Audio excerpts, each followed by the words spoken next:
Hello, everyone, and welcome to part two of the LabVIEW workshop series.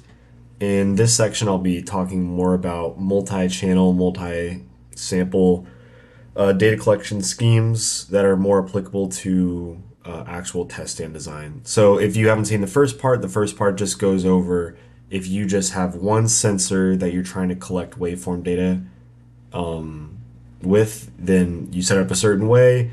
And just to expand on that very briefly, if you have multiple sensors but also trying to take that waveform data, it's a very simple process, very similar to the other version, but I just wanted to make a quick video that shows how to do that. So if you go into your block diagram and see the measurements.io, you're going to still be working with NI DAQmx hardware. Here we are.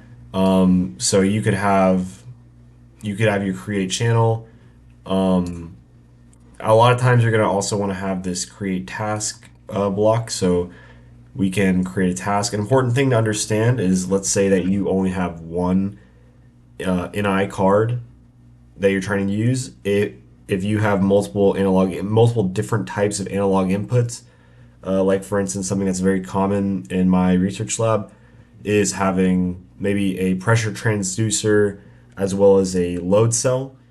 Those are both analog inputs and they can be run off the same DAQ system, but you can't run those at different sampling rates if your card does not support that, right? So if you want to run multiple types of analog input signals off of one NI card, then either ensure your card has multiple digital onboard clocks that it can run off of, or try to run all your sensors within the same task at the same sampling rate. But like I said, you want to drag this create task block out with the create channel block, and we'll go ahead and do that twice. So a super common instance of this is, let's say that this is going to be pressure and this is going to be temperature.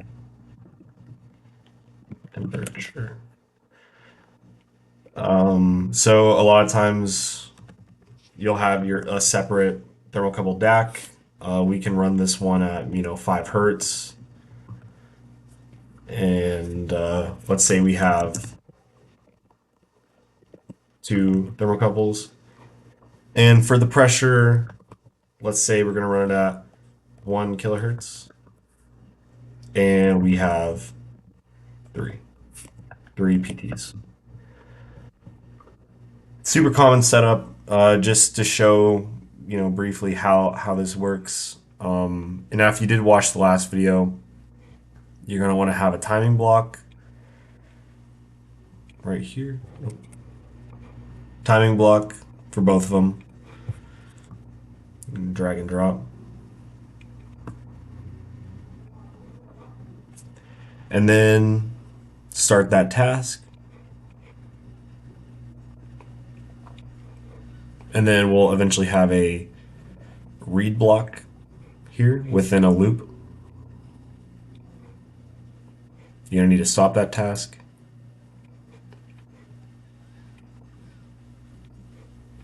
And then once it's finished, clear the task. Now we can put both those read blocks within one while loop. We want to be able to visualize this data on typically two separate plots. So if you go to your front screen, which I go by doing Control E, you can get a graph. You have a waveform chart and waveform graph in the last video I went over with the difference between those two things. But in this one, we're just going to go do a waveform graph, and we'll make two of those. This one right here, we're going to call pressure. And in this one right here, we'll call temperature. Drag it out a little bit, make them the same size. Super quick and easy. So now you have temperature here on the bottom and pressure here on the top. So the difference between what was happening last time and what's happening now is, you see you have this analog double one channel one sample. That's not what we want. We're going to want an analog multiple samples, or multiple channels, multiple samples, 1D waveform. And we're going to want that for both. If for instance, you had only one thermocouple, then in this one you would still be an analog single channel multiple samples waveform. But because we have two here, analog, multiple samples, multiple channels, multiple samples, 1D waveform. You're going to want to add a physical channel that your DAC is interacting with, which we'll go over that in a second through NIMax to show you how to simulate the hardware. Now, to do this sampling rate and the clock of this system. So, like I said, the rate is going to be 5 hertz. So, I'm going to change that to 5. The base unit is hertz.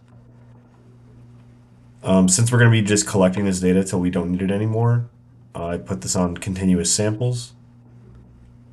Let me move this whole section down a little bit.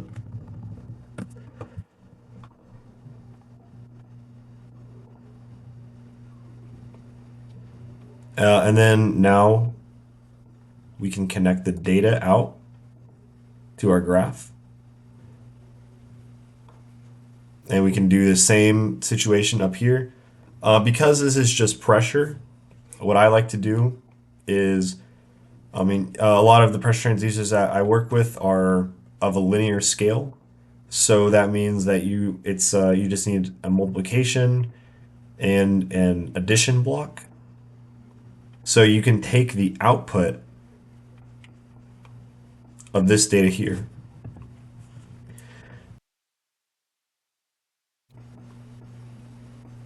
create a constant, and then add whatever you need here.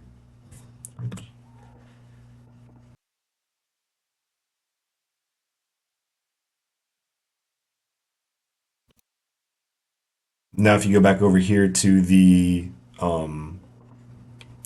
create channel block, you can also add a physical channel for these sensors to interact with.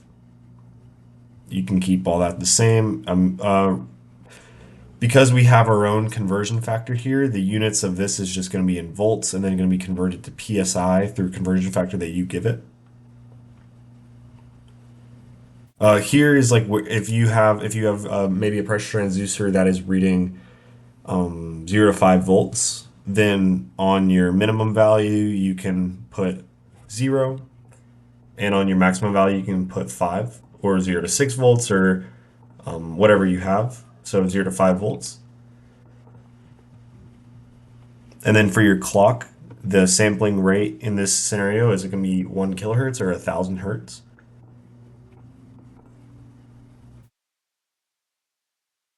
And then also it's going to be collecting in with continuous samples. So now the only thing left to do is create a stop case for your while loop. So in this scenario, as it gets more complicated, we'll have to change up the system. But it's for the next episode or the next thing in the workshop. But for now, you can just add a stop button, and that will do everything you need it to do. The most important thing now is, okay, so we have one that's running at 1,000 hertz, and we have another one that's running at 5 hertz.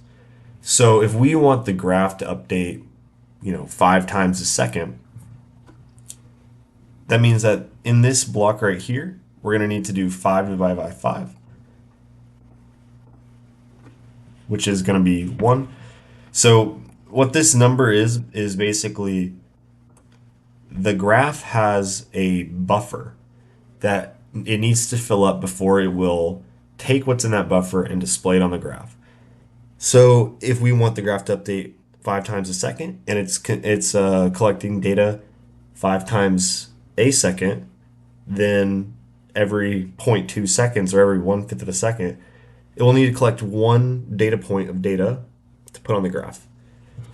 Now for the pressure transducers, because it's collecting 1,000 data points per second, that means that in 1/5 of a second, it's collecting 200 data points. So if we wanted to update 5 times a second and not have any memory leakage or buffer overflow errors, then we need the graph to be able to hold 200 data points before it outputs it onto the front panel. So that means in this part right here, we need it to have a buffer of 200. Hopefully I did a good job at explaining that. So, important thing to understand with these DAQmx read blocks is that they don't actually do the reading. It just controls how you interact with that data on the front panel. So you can bundle the data into chunks using the DAQmx read function, but all the data from a hardware point of view is actually being read up here. That's what's happening when you start the VI. So all of this is just setting up what kind of configuration you want for your system. But then everything after you start this VI from a hardware point of view, data is being read at whatever sampling rate you have set. That's kind of important if you have a larger system where you might be running into errors where you are trying to sample more than the card can hold. But like I said, that's not handled by this read block, not intuitively, but I know, but it's all handled upstream of that.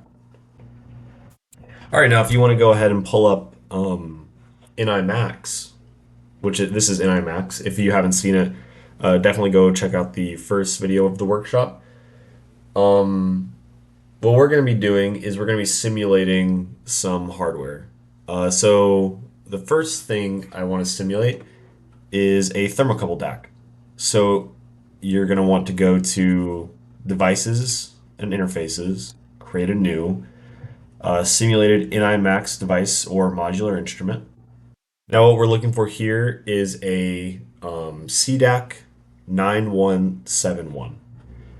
So 9171, a CDAQ 9171. What a CDAQ is basically a chassis that you can plug in different devices inside of.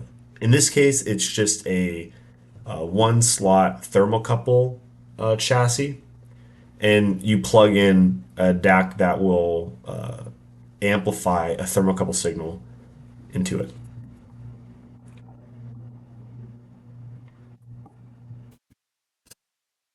Now that you have the CDAQ 9171 pulled up here, if you want to go and configure the simulated CDAQ chassis, you can actually see where you can add in a DAQ inside of here. And so the DAQ that we're going to be using is a NI9214. So if we just scroll down, NI9214. This has 16 channels and it's a thermocouple DAQ. Okay, so that takes care of our temperature readings.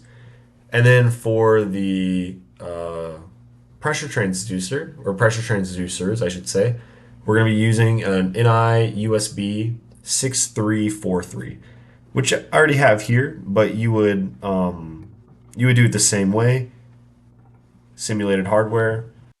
And then if you just look up 6343, right there, USB 6343.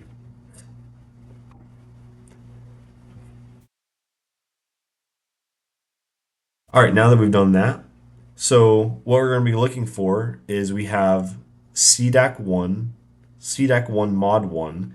So that is our thermocouple readings. And then for the USB 6343, that's a dev1. So if we go back onto our LabVIEW page, we have 3 pressure transducers. So we're going to go to Browse, and we're looking for dev1. And then obviously in real life, it'd be whatever channel it's plugged into. But in this scenario, we're just going to go ahead and select the first 3 because we need 3 channels. So we have AI or dev1, AI 0 to 2. So that's 0, 1, and 2. 3 pressure transducers. Now for the temperature readings, also once again you go to Browse, and then if you hold down Control, and you can click a couple that you want, So let's say that now we have it plugged into AI 0 and AI 1. And here we are. Yep, CDAC 1, Mod 1, AI 0 to 1.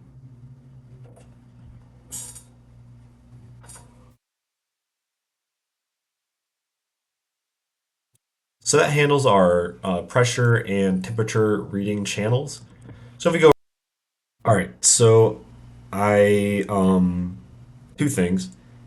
I just went to the front screen. I tried to make sure, I was just making sure it was all working before I recorded the next part of the video. And I accidentally had this guy plugged into timeout instead of number of samples per channel. And also because the sampling rate was so, or because the refresh rate was one, it wasn't showing any kind of linear type lines. So I went ahead and upped the sampling rate and bumped this up to 10 just so it would be better for from a just from a presentation point of view. But I want you to know that if it is just a one, there are better ways to show it graphically, and I can get into that in a later video if people do want to see that. But yeah, if you are following along, just go ahead and change this from the timeout section to the number of samples per channel section. Change the sampling rate to 50 and the graphic buffer overflow number to 10. And when you do that, you're left with a situation that updates 5 times a second, has one, two, three different signals for your three different pressure transducers, and two different signals for your temperature readings. And if you press stop, that should stop.